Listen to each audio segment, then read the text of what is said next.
De 66-jarige Russische spion Sergei Skripal is op woensdag 6 maart 2018 samen met zijn dochter vergiftigd toen hij met haar op een bank zat in een winkelcentrum in Wiltshire, Groot-Brittannië.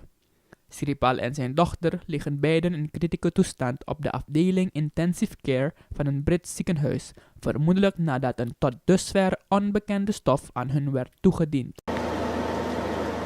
Police worked well into the night, carefully examining the site of a bizarre incident they still can't explain. It happened yesterday in a shopping area under the spot now marked by that blue tent.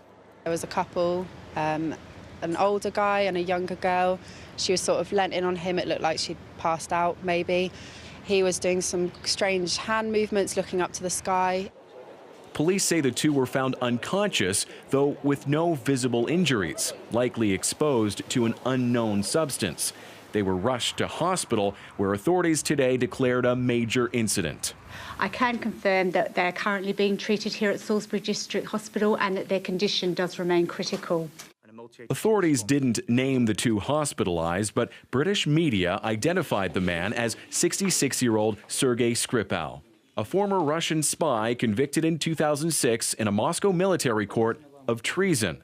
He's thought to have sold the names of Russian operatives to Britain's MI6. Then 4 years later, a deal between Russia and the U.S. saw prisoners from both countries flown to freedom, including the colorful Anna Chapman, a Russian sleeper agent arrested by the FBI, and the lower-profile Skripal, granted refuge in England. Police kept a close eye on his home today. We are conducting some extensive inquiries to determine exactly what led to these two people falling unconscious and to clarify whether or not any criminal activity has taken place. They left without saying whether the pair could have been poisoned. Still, the case reminds many here of the story of Alexander Litvinenko. The former Russian spy turned MI6 informant was killed in this posh hotel in 2006 with radioactive polonium in a cup of tea. A public inquiry found the death was likely approved by President Vladimir Putin. Thomas Daigle, CBC News, London. Now, the mysterious illnesses in Salisbury today may have nothing to do with the Kremlin. But for Russian officials, past or present, there are good reasons to look over your shoulder.